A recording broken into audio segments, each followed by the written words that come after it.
In the heart of India, nestled between the northern plains and the sprawling Deccan peninsula, lay the illustrious kingdom of Devagiri. It was a realm of great importance, tactically positioned with the mighty Vindhyas guarding its northern borders and the kingdom of Malwa and Gujarat flanking to its northwest. To the east and south, the kingdoms of Telangana and the Hoysalas held sway, while the formidable Western Ghats stood guard to the west. Protected by a natural barrier of the Vindhyas, Devagiri remained untouched by the waves of foreign invaders that swept through the northern India from the 8th to 13th century, leaving destruction and despair in their wake. At the helm of this kingdom stood Rama Chandra, a king of proud Yadava lineage. Claiming descent from the revered Lord Krishna himself, the Yadavas boasted an ancient lineage that gave legitimacy to their rule. The Yadava rulers once served as subordinate chiefs under Chalukyas. However, towards the end of 12th century, Bhillama Yadava successfully broke free from their control and established dominion over the entire region north of the river Krishna. The transformation of minor kingdom into one of the most powerful entities in the Deccan can be credited to Singhana, who reigned during the first half of 13th century. After a long and illustrious rule, Singhana passed away in 1247, succeeded by his grandson Krishna II. Following Krishna II's demise in 1260, his brother Mahadeva ascended the throne until 1271, when Rama Chandra, the son of Krishna II, took over. In his early years, Rama Chandra experienced prosperity and success. His armies ventured into both Malwa and Mysore, establishing him as the preeminent ruler of peninsular India. His reign was characterized by vibrant splendor, marked by the brilliance of his minister Hemadpant. Throughout the 13th century, under the capable leadership of Singhana and Rama Chandra, the kingdom of Devagiri flourished, witnessing comprehensive progress. In addition to territorial expansions, Devagiri benefited from thriving trade and commerce, which flourished in an environment of internal peace. The kingdom remained untouched by foreign invaders, safeguarding its treasures and contributing to its prosperity. In the murky depths of history's past, amidst the whispers of ambition and shadows of conquest, arose a dark figure, the infamous Alauddin Khilji. His name invoked fear, for his hunger for power knew no bounds and his thirst for wealth was insatiable. As the general of Delhi Sultanate, Khilji's eyes scanned the vast expanse of India. The tales of Devagiri's legendary treasures ignited a fire within him, driving him to covet its wealth and glory. The immense wealth of Devagiri captivated Alauddin's imagination and intensified his desire for a conquest unparalleled in Indian history. After thorough preparations, Alauddin departed from Kara towards Devagiri with a force of 8,000 horses on Saturday the 19th of Rabiul Akhir 695, that is the 26th February 1296. Concealing his true intentions, he publicly declared his mission to conquer Chanderi, a Rajput stronghold in central India, located approximately 100 miles north of Vindhya mountains. Malik Alaul Mulk, uncle of Zia Buruni, was entrusted with Alauddin's secret plan. He was tasked with overseeing the administration of Kara during Alauddin's absence and disseminating fabricated information about Alauddin's movements to the Sultan. Alauddin openly advanced toward Chanderi, but thereafter maintained secrecy regarding his whereabouts. From the very beginning, Alauddin's aim was swift to return from the expedition. Time was critical in these circumstances. Remaining in Deccan for longer than necessary under the pretext of Chanderi campaign risked angering powerful Hindu kings in the region and the nobles in Delhi. To allay suspicions in the neighboring towns, Alauddin spread a rumor portraying himself as a disillusioned nobleman from Jalaluddin's court, seeking refuge with the Raja of Rajmundry in Telangana, a vassal of the Yadava king. Amid a web of deceit and intrigue, Alauddin Khilji advanced towards his ultimate goal, Devagiri. After a hard march, Alauddin crossed a pass known as Ghati Lajaura, situated approximately 12 miles west of Devagiri.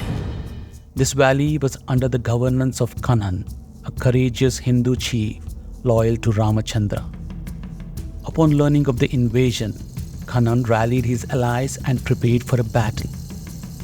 Within his territory resided two noble women skilled in the art of warfare. Upon hearing of these invaders, these valiant women joined Kanan. In the ensuing battle, these women warriors with their armies charged at the enemy with relentless ferocity, causing them to initially retreat. Although Alauddin emerged victorious in the battle, he also recognized the resilience of the southern forces. To his army he stressed that in a land where women stand firm against us, I fear to think what men might do to us in the battle. Alauddin not only instilled fear of potential dangers in his troops, but also enticed them with the promises of riches through plunder and loot. The arrival of a Muslim army in the south sparked great fear and unease among the king and the people of the region.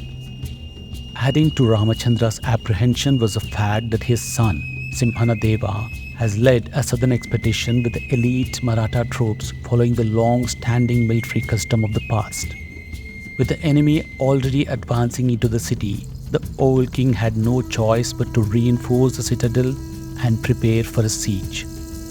The fortress of Devagiri, perched atop an isolated cone-shaped hill standing at 640 feet high, possessed natural defenses due to its steepness and height.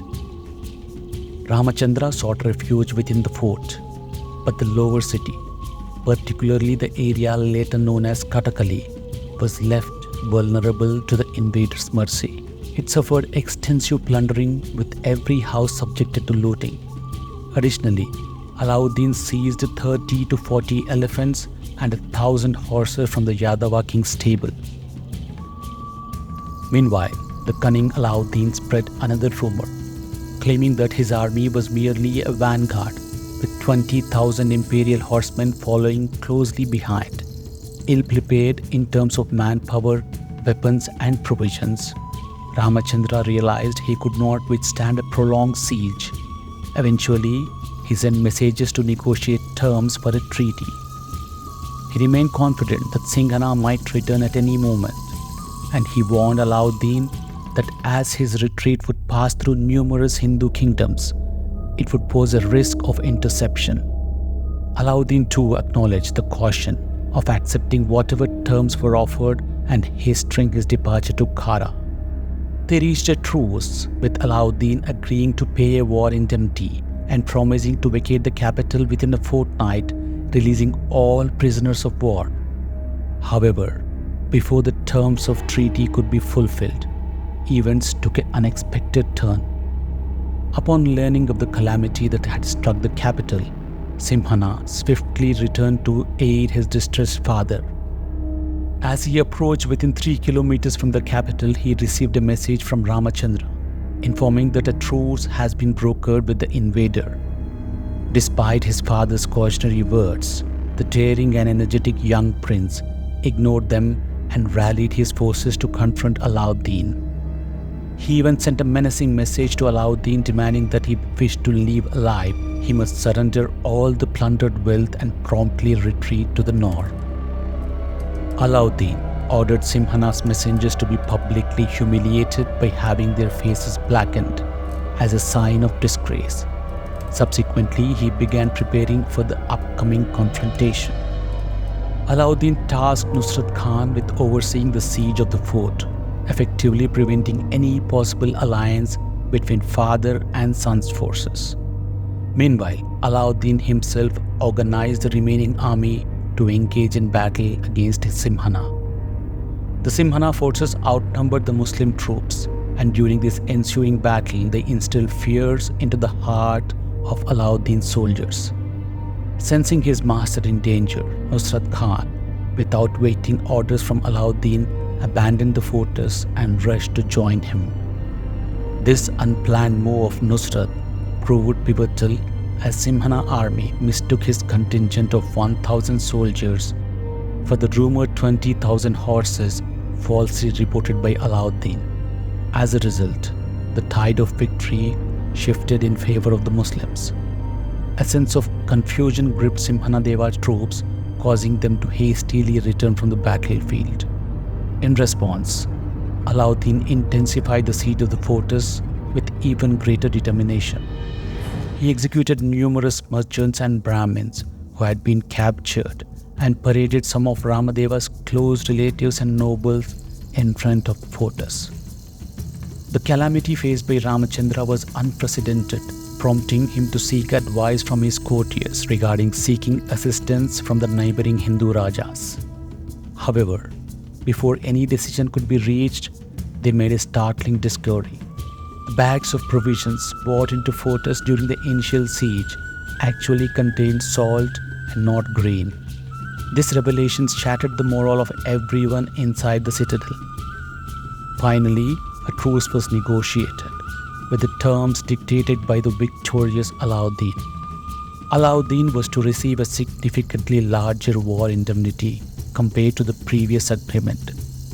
As per Ziauddin Barani, a 14th century chronicle, the riches amassed by Alauddin during this raid were so immense that even after being depleted by his successors, a significant portion of it remained intact until the reign of Firuz Shah Tughlaq in 1350s.